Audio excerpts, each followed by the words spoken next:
ನಾರಾಯಣಂ ನಮಸ್ಕೃತ್ಯ ನರಂ ಚೈವ ನರೋತ್ತಮಂ ದೇವೀಂ ಸರಸ್ವತೀಂ ವ್ಯಾಸಂ ತತೋ ಗ್ರಂಥಮುದೀರಯೇ ವಿಜಾನತಾಂ ಅವಿತ್ತಸ್ಯ ಮಧ್ವಸ್ಯ ಜಗತಿ ಗುರೋಃ ಪೂರ್ವಾಚಾರ್ಯಮಹಿಷ್ಠಾನಾಂ ಇಯಂ ಪ್ರಣತಿಮಾಲಿಕಾ ಪೂರ್ಣಜ್ಞಾನಾಯ ವಿದ್ಮಹೇ ಪೂರ್ಣಾನಂದಾಯ ಧೀಮಹಿ ತನ್ನೋ ವ್ಯಾಸ ಪ್ರಚೋದಯಾತ್. ಜೀರ್ಣೋದ್ಧಾರ ವಿಧಿಯನ್ನು ಅವರು 67ನೇ ಅಧ್ಯಾಯದಲ್ಲಿ ಹೇಳ್ತಾರೆ. ಜೀರ್ಣೋದ್ಧಾರ ಅಂತ ಹೇಳಿದ್ರೆ ಹೇಗೆ ಅಂತ. ಜೀರ್ಣೋದ್ಧಾರ ವಿಧಿಂ ವಕ್ಷ್ಯೆ ಭೂಷಿತಾಂ ಸ್ನಪಯೇದ್ ಗುರು ಅಚಲಾಂ ವಿನ್ಯಸೇದ್ ಗೇಹೆ ಅತಿಜೀರ್ಣಾಂ ಪರಿತ್ಯಜೇತ್. ಜೀರ್ಣೋದ್ಧಾರ ಅಂದರೆ ಯಾವುದು? 2 ತರಹದ ಜೀರ್ಣೋದ್ಧಾರ ಇದೆ. ವಿಗ್ರಹವೇ ಜೀರ್ಣ ಆದರೆ, ವಿಗ್ರಹವೇ ಜೀರ್ಣ ಆದರೆ ಒಂದು ಕ್ರಮ. ವಿಗ್ರಹ ಅಲ್ಲದೆ ಕಟ್ಟಡ ಜೀರ್ಣ ಆದರೆ ಇನ್ನೊಂದು ಕ್ರಮ. ಕಟ್ಟಡ ಜೀರ್ಣ ಆಯಿತು ಅಂತಂದರೆ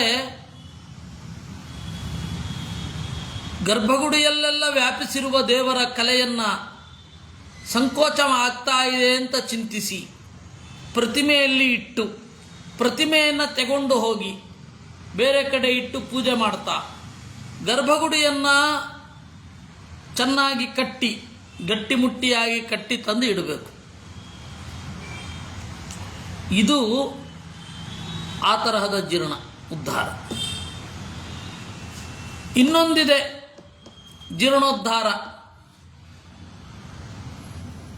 ವಿಗ್ರಹವೇ ಜೀರ್ಣ ಆಗೋಗಿರುತ್ತೆ. ಅವಾಗೇನು ಮಾಡಬೇಕು? ಯಾವುದದು ಅಂತ ಕೇಳಿದ್ರು.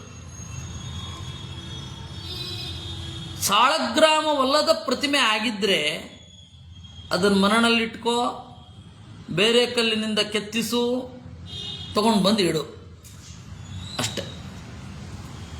ವ್ಯಂಗಾಂ ಭಗ್ನಾಂ ಚ ಶೈಲಾಢ್ಯಾಂ ನ್ಯಸೇದನ್ಯಾಂ ಚ ಪರ್ವವತ್. ಆ ಪ್ರತಿಮೆಗೇನಾರು ಆಗಿದೆಯಾ? ಕಾಲು ಮುರಿದು ಹೋಗೋ, ಕೈ ಮುರಿದು ಹೋಗೋ ಏನಾರು ಆಗಿದೆಯಾ? ನ್ಯಸೇತ್ ಅನ್ಯಾಂ, ರೀಪ್ಲೇಸ್ ಮಾಡಬಹುದು. ಸಂಹಾರ ವಿಧಿನಾ ತತ್ರ ತತ್ವಾನ್ ಸಂಹೃತ್ಯ ದೇಶಿಕಃ. ಉಪಸಂಹಾರ ವಿಧಿಯಿಂದ ಆ ತರಹ ಮಾಡಬೇಕು. ಸಹಸ್ರಂ ನಾರಸಿಂಹೇನ ಹೃತ್ವಾ ತಾಂ ಉದ್ಧರೇದ್ ಗುರು. ನಾರಸಿಂಹ ಮಂತ್ರದಿಂದ ಹೋಮ ಮಾಡಿ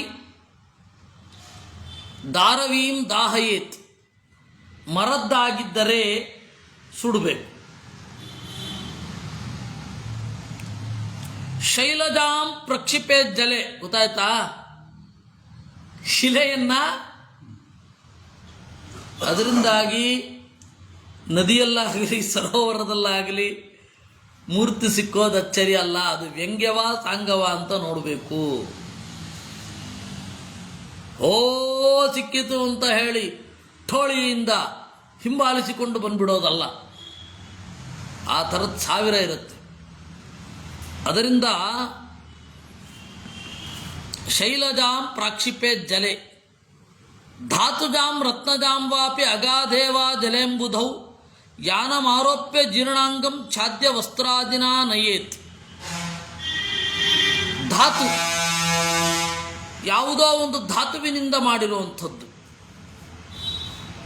ಬಂಗಾರದಿಂದಲೋ ಬೆಳ್ಳಿಯಿಂದಲೋ ಅಥವಾ ಇನ್ಯಾವುದೋ ಇಂದರಿಂದ ಮಾಡಿ ರತ್ನದಿಂದ ಮಾಡಿರ್ತೀರ. ಅದನ್ನು ಏನು ಮಾಡಬೇಕು? ಕುಟ್ಟು ಆಭರಣ ಮಾಡ್ಕೋಬೇಕಾ? ಅಲ್ಲ.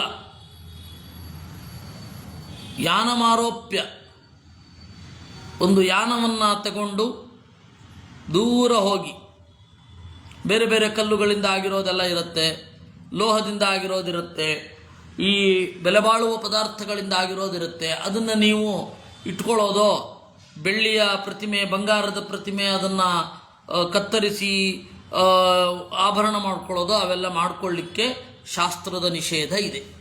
ಪ್ರತಿಮೆಯನ್ನು ವಿಸರ್ಜನೆ ಮಾಡಬೇಕು. ಪ್ರತಿಮೆಯೇ ಶಿಥಿಲವಾದರೆ, ಬೆಳ್ಳಿಯ ಪ್ರತಿಮೆ, ಬಂಗಾರದ ಪ್ರತಿಮೆ, ವಜ್ರದ, ವೈಡೂರ್ಯದ, ಪಚ್ಚಯ, ಮರತಕದ ಯಾವುದೇ ಪ್ರತಿಮೆ ಜೀರ್ಣವಾದರೆ, ಅದು ಕೈ ಮುರಿದು ಹೋಗೋ, ಕಾಲು ಮುರಿದು ಹೋಗೋ ಮಾಡಿದ್ದರೆ ನೀವೇನು ಮಾಡಬೇಕು? ತಗೊಂಡು ಹೋಗಿ ಅದನ್ನು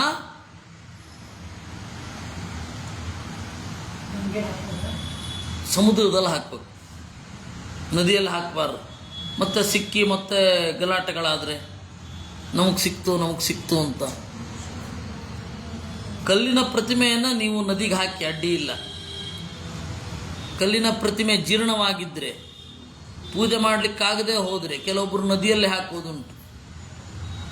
ಆ ನದಿಯ ನೀರು ಕಡಿಮೆ ಆದಾಗ ಇನ್ನೊಬ್ರಿಗೆ ಸಿಗತ್ತೆ, ಅದನ್ನು ತೊಗೊಂಡೋಗಿ ಬಂದು ಮತ್ತೆ ಪ್ರತಿಷ್ಠೆ ಮಾಡ್ತಾರೆ ಕೆಲವರು. ಎಂತ ಮಾಡೋದು? ನೋಡ್ಬೇಕದು ಸಾಂಗವಾಗಿದೆಯಾ ವ್ಯಂಗವಾಗಿದೆಯಾ ಅಂತ ನೋಡಬೇಕು. ಈ ಹಿನ್ನೆಲೆಯಲ್ಲಿ ದಾರವೀಂ ದಾಹಯೇದ್ ಭೂಮೋ ಆಯ್ತಲ್ಲ, ಯಾನಮಾರೋಪ್ಯ ಜೀರ್ಣಾಂಗಂ ಛಾದ್ಯ ವಸ್ತ್ರಾದಿನಾನಯೇತ್, ಚೆನ್ನಾಗಿ ಬಟ್ಟೆಯಲ್ಲಿ ಸುತ್ತಿಕೊಂಡು ಹೋಗಬೇಕು. ವಾದಿತ್ರೈ ಪ್ರಾಕ್ಷಿಪತ್ತೋಯೆ, ವಾದ್ಯಗಳ ಜೊತೆಗೂಡಿ ಅದನ್ನು ನೀರಿನಲ್ಲಿ ಹಾಕಿ ಆಮೇಲೆ ಬಂದು ಪುರೋಹಿತರಿಗೆ ದಕ್ಷಿಣೆ ಇತ್ಯಾದಿಗಳನ್ನೆಲ್ಲ ಕೊಡಬೇಕು. ಯತ್ಪ್ರಮಾಣಾಚ ಯದ್ರವ್ಯ ತನ್ಮಾನಾಂ ಸ್ಥಾಪಯೇತ್ ದಿನೇ, ಆಮೇಲೆ ಯಾವ ಪ್ರಮಾಣದ ಪ್ರತಿಮೆ ಹೋಗಿತ್ತೋ ಅದೇ ಪ್ರಮಾಣದ ಪ್ರತಿಮೆಯನ್ನು ಅದೇ ಜಾಗದಲ್ಲಿ ಇಡಬೇಕು. ಕೂಪವಾಪಿ ತಡಾಗಾದೇಹೆ ಜೀರ್ಣೋದ್ಧಾರೆ ಮಹಾಫಲಂ. ಇನ್ನು ಬಾವಿ, ಇಳಿಬಾವಿ, ಸರೋವರ ಇವುಗಳನ್ನು ಜೀರ್ಣೋದ್ಧಾರ ಮಾಡಿದ್ರೆ ಮಹಾಫಲ. ಯಾಕೆಂದರೆ ಎಷ್ಟು ಜನರಿಗೂ ಉಪಯೋಗ ಆಗುತ್ತದೆ. ಹೀಗೆ 67ನೆಯ ಅಧ್ಯಾಯ ಮುಗೀತು. ಇನ್ನು 68ನೆಯ ವಿಧಾನ ಉತ್ಸವದ ಬಗೆಗೆ ಹೇಳ್ತೇನೆ ಅಂತ. ಉತ್ಸವ ಅಂದರೆ ಜಾತ್ರೆ ಅಂತ ಯಾವುದನ್ನು ಹೇಳ್ತೇವೋ ಅದು. ಆ ಉತ್ಸವ ಅನ್ನೋದು ಅತ್ಯಂತ ಮುಖ್ಯ ಜನಜೀವನಕ್ಕೆ. ವರ್ಷಕ್ಕೆ ಒಂದು ತೇರೋ ಒಂದು ಉತ್ಸವವೋ ಇರಬೇಕು. ಆ ಒಂದು ಈವೆಂಟ್ ಇತ್ತು ಅಂತಂದರೆ ಅದರಲ್ಲಿ ಎಲ್ಲವೂ ಸೇರಿಕೊಳ್ಳುತ್ತೆ. ತಸ್ಮಿನ್ ದಿನೇ ಚೈಕರಾತ್ರಂ ತ್ರಿರಾತ್ರಂ ಚಾಷ್ಟರಾತ್ರಕಂ. ಅದು ಬೇರೆ ಬೇರೆ ರೀತಿಯಲ್ಲಿ ಅದನ್ನು ಮಾಡಲಿಕ್ಕಿದೆ. ಒಂದು ದಿವಸ ಮಾಡಬಹುದು, ಒಂದು ರಾತ್ರಿ, 3 ರಾತ್ರಿ, ತಪ್ಪಿದರೆ 8 ರಾತ್ರಿಗಳ ಕಾಲ ಉತ್ಸವವನ್ನು ಮಾಡಬಹುದು. ಮಾಡಲಿಕ್ಕೆ ಪರ್ಮಿಷನ್ ಇದೆ. ನಿಮಗೆ ಶಕ್ತಿ ಇದೆ ಅಷ್ಟು ಉತ್ಸವ ಮಾಡಬಹುದು. ಅದಕ್ಕೆ ಹೇಳಿದ್ರು, ಉತ್ಸವೇನ ವಿನಾಯಸ್ಮಾತ್ ಸ್ಥಾಪನಂ ನಿಷ್ಫಲಂ ಭವೇತ್. ನೋಡಿ, ಉತ್ಸವ ಮಾಡದೇ ಹೋದರೆ ದೇವಸ್ಥಾನದ ಫಲವೇ ಇಲ್ಲ. ಏನೋ ಯಾಕೆ ನೀವು ಹಾಗೇ ದೇವಾರಾಧನೆ ಮಾಡ್ತೀವಿ ಅಂತಂದರೆ, ಹಾಗೇ ದೇವತಾರಾಧನೆ ಮಾಡ್ತೀರಾ ಅಂದರೆ ಪ್ರತಿಮೆ ಯಾಕಿರಬೇಕು? ನಿಮ್ಮ ಪಾಡಿಗೆ ನೀವು ಶಾಸ್ತ್ರ ಹೇಳಿದಂತೆ ಧ್ಯಾನ ಮಾಡ್ತಾ ಕೂತ್ಕೊಳ್ಳಿ. ಜನರನ್ನ ಅಧ್ಯಾತ್ಮದತ್ತ ಒಯ್ಯಲಿಕ್ಕೆ ದೊಡ್ಡ ಮಟ್ಟದ ಪ್ರತಿಮೆ ಬೇಕು. ಆ ಪ್ರತಿಮೆ ಅಂತ ಮಾಡಿದ ಮೇಲೆ ವರ್ಷಕ್ಕೊಮ್ಮೆ ಉತ್ಸವ ಬೇಡವೇ? ಆ ಉತ್ಸವದಲ್ಲಿ ಜನರನ್ನ ಜಾಗೃತಿಯಲ್ಲಿ ಇಡಲಿಕ್ಕೆ ನೀವೇನೇನು ಮಾಡಬೇಕು ಅದೆಲ್ಲ ಮಾಡಬೇಕು. ಕಾರಕಸ್ಯಾನುಕೂಲೋ ವಾ ಯಾತ್ರಾಂ ದೇವಸ್ಯ ಕಾರಯೇತ್. ಇನ್ನು ಮಾಡಿಸುವ, ಸೇವೆ ಮಾಡಿಸುವವರ ಶಕ್ತಿಗೆ ಅನುಗುಣವಾಗಿ ಯಾತ್ರೆಯನ್ನು ಮಾಡಬೇಕು. ಮಂಗಲಾಂಕುರಾರೋಪೈಸ್ತು ಗೀತ ನೃತ್ಯಾದಿ ವಾದ್ಯಕೈ. ಗೀತ ಇರಬೇಕು, ನರ್ತನ ಇರಬೇಕು, ವಾದ್ಯ ಇರಬೇಕು, ನಾಟಕ ಇರಬೇಕು, ಎಲ್ಲ ಇರಬೇಕು. ಅದರಿಂದಾಗಿ ಕಲೆ ಇಲ್ಲದೆ ದೇವಳವಿಲ್ಲ. ಯಾವಾಗ ದೇವಳದಿಂದ ಕಲೆ ದೂರ ಆಗತ್ತೆ, ನಾಸ್ತಿಕರ ಕೈನಲ್ಲಿ ಸಿಕ್ಬಿಡುತ್ತೆ. ಇವತ್ತಿನ ನಾಟಕ ರಂಗ ಆದ ಹಾಗೆ.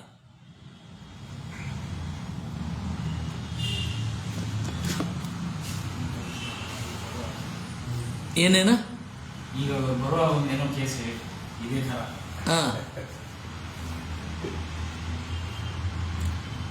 ಶರಾವಧಿಕಟಾಪಾಲಿ ಸ್ವಾಂಕರಾರೋಪಣೆ ಹಿತ ಯವಾನ್ ಶಾಲೀನ್ ಸ್ಥಿಲಾನ್ ಮುದ್ಗಾನ್ ಗೋಧೂಮಾನ್ ಸಿತಸರ್ಷಪಾನ್. ಶರಾವ ಘಟಿಕಾಪಾಲಿ, ದೇವಸ್ಥಾನದಲ್ಲಿ ಈ ಪಾತ್ರಗಳು ಇರಬೇಕು. ಶರಾವ ಅದನ್ನು ಚಿತ್ರವನ್ನು ನೋಡಿ ತಿಳಿದುಕೊಳ್ಳುವುದು. ಗುರುಗಳು ತಂತ್ರಸಾರ ಸಂಗ್ರಹದಲ್ಲಿ ಶರಾವ ಹೇಗಿರುತ್ತೆ, ಘಟಿಕಾ ಹೇಗಿರುತ್ತೆ, ಪಾಲಿ ಹೇಗಿರುತ್ತೆ ಅಂತ ಹೇಳಿ ಅಲ್ಲಿ ಹೇಳ್ತಾರೆ. ಆಯಿತಾ? ಅದರಲ್ಲಿ ಎಲ್ಲ ಧಾನ್ಯವನ್ನು ಬಿತ್ತಬೇಕು ಉತ್ಸವಕ್ಕಿಂತ ಮುಂಚೆ. ಆ ಉತ್ಸವಕ್ಕಿಂತ ಮುಂಚೆ ಹಾಗೆ ಬಿತ್ತಿದ್ದನ್ನು ತೆಗೆದು ಅದನ್ನು ತಗೊಂಡು ಹೋಗಿ ಹೊರಗಡೆ ನೆಲದಲ್ಲಿ ನೆಡಬೇಕು. ಅಂಕುರೋತ್ಸವ ಅಂತ ಕರೀತಾರೆ. ಆ ನೆಲದಲ್ಲಿ ನೆಟ್ಟದ್ದು ಗೊತ್ತಾಯ್ತಾ? ಯಾಕೆ ದೇವಸ್ಥಾನಗಳಿಗೆ ಹಿಂದೆ ಎಲ್ಲ ಭೂಮಿ ಕೊಡ್ತಾ ಇದ್ರು ಅಂತ. ಅದನ್ನು ಮಾಡಿದ್ದನ್ನು ಮತ್ತೆ ತಂದು ಪಾತ್ರೆಗಳಲ್ಲಿ ತುಂಬಿಟ್ಟು ದೇವರಿಗೆ ಅರ್ಪಣೆ ಮಾಡಬೇಕು. ಪೂರ್ವಾದೌಚ ಬಲಿಂ ದದ್ಯಾತ್ ಯಮದೀಪೈ ಪುರಂ ನಿಶಿ ಇಂದ್ರಾದೇ ಕುಮುದಾದೇಶ್ಚ ಸರ್ವಭೂತೇಭ್ಯ ಏವಚ. ಪೂರ್ವ ದಿಕ್ಕಿನಿಂದ ಶುರು ಮಾಡಿಕೊಂಡು ಪೂರ್ತಿ ಬಲಿಯನ್ನು ಇಡಬೇಕು. ಪ್ರಾಣಿ ಬಲಿ ಇರುತ್ತೆ, ಭೂತ ಬಲಿ ಇರುತ್ತೆ. ಬಲಿ ಅಂದರೆ ಪೂಜೆ ಅಂತ. ಬಲಿ ಅಂದರೆ ಕತ್ತರಿಸೋದು ಅಂತ ಒಂದು ಮಾತ್ರ ಅರ್ಥ ಇಟ್ಕೊಳ್ಬಾರದು. ಆಯ್ತಾ? ಪದೇ ಪದೇಶ್ವಮೇಧಸ್ಯ ಫಲಂ ತೇತಾಂ ನತಂ ಚಯ. ಅವರ ಹಿಂದೆ ಹೋಗಬೇಕು, ಅರ್ಚಕರ ಹಿಂದೆ. ಅರ್ಚಕರನ್ನು ಹಿಂಬಾಲಿಸಿ ಅವರು ಅರ್ಚಕರು ಬಲಿ ಇಡ್ತಾರಲ್ಲ, ಅಶ್ವಮೇಧದ ಫಲದಷ್ಟು ಫಲ ಅಂತ, ಪುಣ್ಯ ಅಂತ. ಸೇವೆ ಇತ್ಯಾದಿಗಳನ್ನು ಮಾಡಿ ಅಂತ ಅರ್ಥ. ಆಗತ್ಯ ದೇವತಾಗಾರಂ ದೇವಂ ವಿಜ್ಞಾಪಯದ್ ಗುರು. ಹೀಗೆ ಎಲ್ಲರಿಗೂ ಬಲಿಯನ್ನಿಟ್ಟು ಬಂದು ದೇವತೆಗಳಿಗೆ ವಿಜ್ಞಾಪನೆ ಮಾಡಬೇಕು.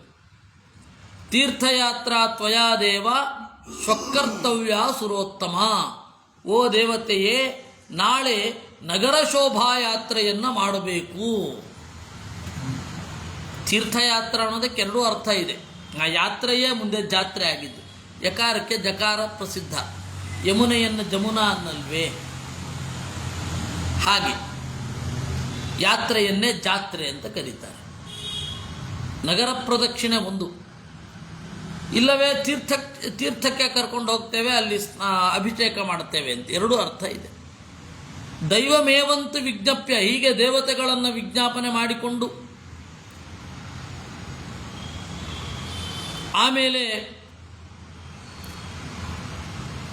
ಉತ್ಸವ ಪ್ರತಿಮೆಯನ್ನು ತಗೊಂಡು ಹೋಗಿ ಇಡಬೇಕು. ಉತ್ಸವ ಪ್ರತಿಮೆಯನ್ನು ಇಟ್ಟು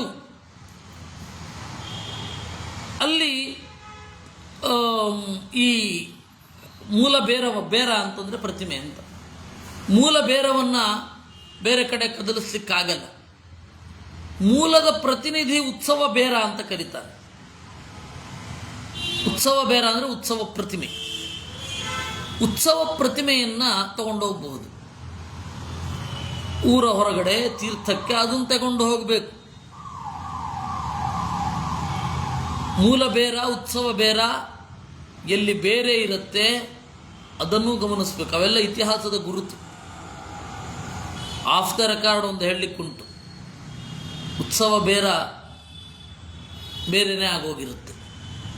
ಮೂಲ ಉತ್ಸವ ಬೇರೆ ಒಂದಿರುತ್ತೆ, ಅದನ್ನೆಲ್ಲೋ ಇಟ್ಟಿರ್ತೇವೆ, ಹಾಗೆಲ್ಲ ಆಗಿಬಿಡುತ್ತೆ. ಆದ್ದರಿಂದ ಸ್ಥಾಪಯಿತ್ವ ತಮಭ್ಯರ್ಚ್ಯ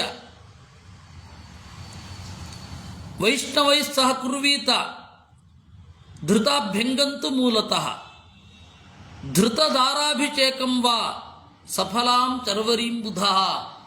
ಆ ಬೆಳಗ್ಗೆ ಚೆನ್ನಾಗಿ ಅಭಿಷೇಕ ಮಾಡಬೇಕು, ದರ್ಪಣವನ್ನು ತೋರಿಸಬೇಕು, ಮಂಗಳಾರತಿ ಇರಬೇಕು, ಗೀತ ಇರಬೇಕು, ವಾದ್ಯ ಇರಬೇಕು, ವೀಜನಂ ಪೂರಣಂ.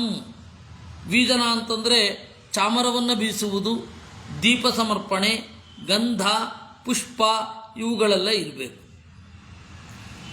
ಆಮೇಲೆ ಹರಿದ್ರಾ ಮುಕ್ತ ಕಾಶ್ಮೀರ ಶುಕ್ಲಚೂರ್ಣಾದಿ ಮೂರ್ಧನಿ ಪ್ರತಿಮಾಯಾಶ್ಚ ಭಕ್ತಾನಾಂ ಸರ್ವತೀರ್ಥ ಫಲಂ ಘೃತೆ. ಆಮೇಲೆ ಅರಿಶಿಣ, ಆಮೇಲೆ ಕಾಶ್ಮೀರ ಕುಂಕುಮ, ಹರಿಚಂದನ, ಶುಕ್ಲಚಂದನ ಪ್ರತಿಮೆಯ ತಲೆಯ ಮೇಲಿಟ್ಟು ಇದನ್ನು ಪ್ರತಿಮೆಯನ್ನು ಮುಳುಗಿಸಿ ಪ್ರತಿಮೆಯ ತಲೆಯ ಮೇಲಿನಿಂದ ಪ್ರತಿಮೆಯ ಕಾಲು ಒಟ್ಟು ಆ ಇಡೀರಿಯಿಂದ ಎಲ್ಲರಿಗೂ ಚೆಲ್ಲಬೇಕು. ಇದನ್ನು ಚೂರ್ಣೋತ್ಸವ ಅಂತ ಕರೆ. ಚೂರ್ಣೋತ್ಸವದಲ್ಲಿ ಇದನ್ನು ಮಾಡೇ ಮಾಡ್ತಾರೆ. ಇದಕ್ಕೆ ವಿಶೇಷ ಫಲವನ್ನು ಹೇಳಿದ್ದಾರೆ. ಚೂರ್ಣೋತ್ಸವದಲ್ಲಿ ಭಾಗವಹಿಸಬೇಕು ನೀವು, ಜನರೊಟ್ಟಿಗೆ ದೇವರನ್ನು ಬೆರೆಯುವಂತೆ ಮಾಡಬೇಕು. ಅದಕ್ಕೆ ನೀವು ಚೂರ್ಣೋತ್ಸವಕ್ಕೆ ಹೋದರೆ ಎಲ್ಲರೂ ಒಟ್ಟಿಗೆ ಸ್ನಾನಕ್ಕೆ ಇಳಿತಾರೆ ನೋಡಿ. ಬೇಕಂದರೆ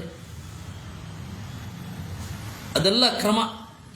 ಚೂರ್ಣೋತ್ಸವ ಅಥವಾ ಅವಭೃತ ವರ್ಷಕ್ಕೊಮ್ಮೆ ಉತ್ಸವ ಯಾತ್ರೆ ಮಾಡದೆ ಹೋದರೆ ಆ ದೇವಸ್ಥಾನಕ್ಕೆ ಫಲವಿಲ್ಲ. ಅದಕ್ಕೆ ಸುಮ್ಮನೆ ಅಲ್ಲ ಹೇಳಿದ್ದು. ಏನು ನ ಪ್ರತಿಷ್ಠಾ ಸಮೋರಿಪು, ಪ್ರತಿಷ್ಠೆಗಿಂತ ದೊಡ್ಡ ಶತ್ರುವಿಲ್ಲ. ಯಾಕೆಂದರೆ ಉತ್ಸವಗಳನ್ನು ಪೂಜೆಯನ್ನು 7 ದಿವಸಗಳ ಕಾಲ ನಡೆಸಬೇಕು. ಈಗಾಗಲೇ ನಡೆಸೋದಕ್ಕೆ ಸಪೋರ್ಟ್ ಮಾಡೋಣ. ನಾವು ಹೊಸದಾಗಿ ಕಟ್ತಾ ಹೋದರೆ ಏನಾಗತ್ತೆ ಅಲ್ವಾ?